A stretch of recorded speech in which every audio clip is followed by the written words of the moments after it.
anigii daroogada dhalinyarada Soomaaliyeed meel kasta joogan uga digi jiray in anigii aan si lama filaana shalay aan u isticmaalay daroogadii waxay igu ahayd xaalad xanuun badan bal taas wala sha Allah wallah waxaan jeclahay amarta qaabta amal day suuna ku sheegaa lama filaan adigoo ku tala galay inaad qadayso la qaxweyso dhalinyaro saaxiibada ah isla markaasina sheeko aad wadaagtaan haddii caafimaadkaada qadadii kadib uu halis galo sidee noqon lahayd waa sheeko ugub ah isla markaasina ku dhacday qaar ka mid ah dhalinyarada ku nool magaalada Muqdisho waxay ka xog warami doonaan xaaladda qabsatay qadada kadib iyo sheekadoodii iyo xaaladooda caafimaad sida ay noqotay maalin qurux badan isweydaarsiga sheekooyin u badnaa xasuus kaftan dad muddo dheer ay iskugu dambeysay dhalinyaro wada kulmay ku wada qadeeyay jawi degan kadib maxaa dhacay waxay ahayd xilli duhura annagoo tobaneeyo qofooda oo qadeynay ayaa 5 kamid ah asxaabtii aan ku qadeynay ayaa waxa noo yimid nin oday ah oo aan wax shakiya ka qabin oo 60 jir ku dhawaa wuxuu noo keenay box xiran oo ku tilmaamay markaas isagu inay ahayd xanjo intaan 2 daqiiqo joogin ayaan waxaan dareemay dhuunta oo huraysa oo gubanaysa calaamadaha ay leedahay baashan waxaan kaloo dareemay kuleyl badan oo igu shidmay iyo dhidid fara badan ma aysan filaynin dharag dhacsiga qadada kadib in ay la kulmi doonaan xaalad khatar ku ah caafimaadkooda oo ay ka dhaxleen xanjadii ay isticmaaleen qadada kadib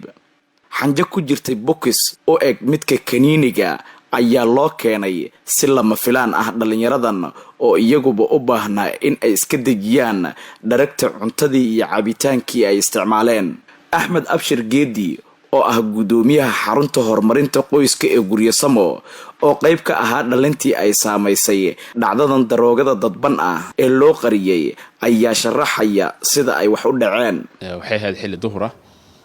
annagoo tobaneeyo qofooda oo qadeynay ayaa 5 kamid ah asxaabtii aan ku qadeynay ayaa waxa noo yimid nin oday ah oo aan wax shakiya ka qabin oo 60 jir ku dhawaa ama ka badnaaba 5 qofood oo noo yimid maadaama aan qadeynay biyana cabnay odaygu wuxuu waardiye ka ahaa goobtii aan cuntada ku cunaynay waa nin oday oo aad aan u naqaanay wuxuu noo keenay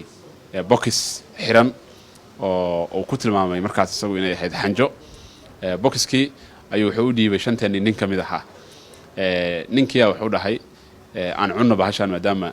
sida caadiga markii cunto la cunana xanjo la isaga baahan yahay ama sharaab lagu dejiyo cuntadii iyo cabitaankii wana wax iska dhaqan caadi ah oo qof walba garanayo sida daraadeed ninkii odayga ahaa oo ka qaaday xanjada ayaa xanjadii aniga ugu bilaabay bahashii inta furay markaas uu yiraahdo isticmaal aniga marka waxaan dhahay horta afartiinaan kale soo bilaaba marka hore oo xanjada isticmaala daacadeenayga ahayd waxay tahay ma aqoonin laakiin marka hore aan u diyaarsanaaba taxadarkaas iyo inaan feejignaado maadaama aan ogahay dalka waxa soo galaya inta badan khatarta ka iman karta nimanka odayaasha markii xanjadii ninkii kuwaad oo qaybinayo oo bilaabo cunay 3 nin oo kala siiyay odaygii meesha taagnaa oo keenay bahashan ayaan dhahay hala siiyo odaygii asna cunay markuu cunay ayaan muddo waqti dheer intaan la joogina waxaan dhahay hay maxaa dareenteen waxba ma ana dareeminay dhahan kadib aniga ugu qalqaaliyeen in xanjadii aan isticmaalo sidii aan ku isticmaalay ay wareeraan dareemaya sababtoo ah maadaama telefoon aan ku hadlayay calaamadihii aan dareemo dhan ma ana sheegi karin markii hore waxaan moodayay calaamadahan aan isku arko igu cusbaa in telefoonka aan ku daahay oo telefoonka dhibka ii keenay waxyaabahan dareemaya qaybo kamid ah sida wareerka oo kale daroogooyinka cilada ku noqonaya caafimaadka bini'aadanka waa kuwa si casriyeysan iminka loo soo farsameeyay loona soo gelinayo dalka dhaqaatiirta Soomaaliyeed ayaa ka digay fariimaha aan wanaagsaneyn oo ay xambaarsan yihiin daroogooyinkan dadban ee dadku aysan wada fahmi karin Dr. Cabdiwali Axmed Xiirey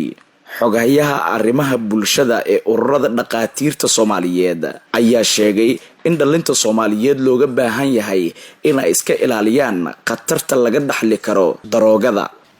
waxyaabahaas daroogada ah oo jirka bini'aadamka sameynaya for example hadda nicotine taala meesha waxaan ka hadlaynaa waa nicotine game-ka ama xanjadan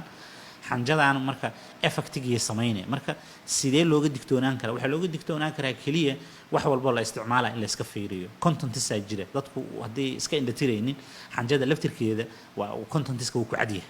nicotine ku jira aa lagu leeyahay marka dadka aan professionalka ahaynin iyo dadka professionalka labadaba uu gamba karta xanjo caadi waa moodi karaan marka kaliya wixii in la aqriyo aware la noqdo meel kasta laga tabiyo dadka soo degsanaya laftirkooda wax sideeda hore darooga hadaa maqasho waa wax authority u baahan sheekh cabdixayi sheekh aadan oo kamid ah culimada Soomaaliyeed ayaa bulshada ugu baaqay in si wada jir ah ay ula dagaalamaan maandooriyaha si looga digtoonaado qatar waliba oo ka dhalan karta marka yani culimadu yani waajib waxa ka saaran ah yani wixii bini'aadamku ahaayeen oo xoolaha ay kaga duwanaan oo aqliga ah hadii lagu soo duulay wax ku dhiman male wixii kale oo dhan way soo hosgaleen oo xumaan la sameyn kara saasa umul khabaa'ith ayaa daroogada loo yiri ama khamrada wax kasta ay hooyo u tahay culimada waxa la gudboon ayagoo waajibkooda diiniga gudanaya inay dhalinyarada ay ka wacyigeliyaan masaajidada inay ka sheegaan idaacadaha inay ka hadlaan telefishinada inay ka hadlaan dhalinyarada waxaas ama sameynaysa ama lagu tuhunsan yahay in yani lala fariisto loo aqal celiyo inay dantooda ku jirto inay ayagana isbadbaadiyaan ummadana ay badbaadiyaan waajib culimada saaran oo ay tahay inay gutaan ayaa aniga muuqanaysa noocyada daroogada casriyeysan ee sida isdaba joogga ah dalka loo keenayo ayaa khatar ku ah dadka garanaya iyo kuwa aan garanaynin waxaana arintan dad badan ay ku taliyeen in ay wax ka qabtaan dadka sida gaarka ah ay u qusayso si looga hortago khatar badan oo ay sababi lahayd xasan kaafi xaaji maxamed shabeelle TV Muqdisho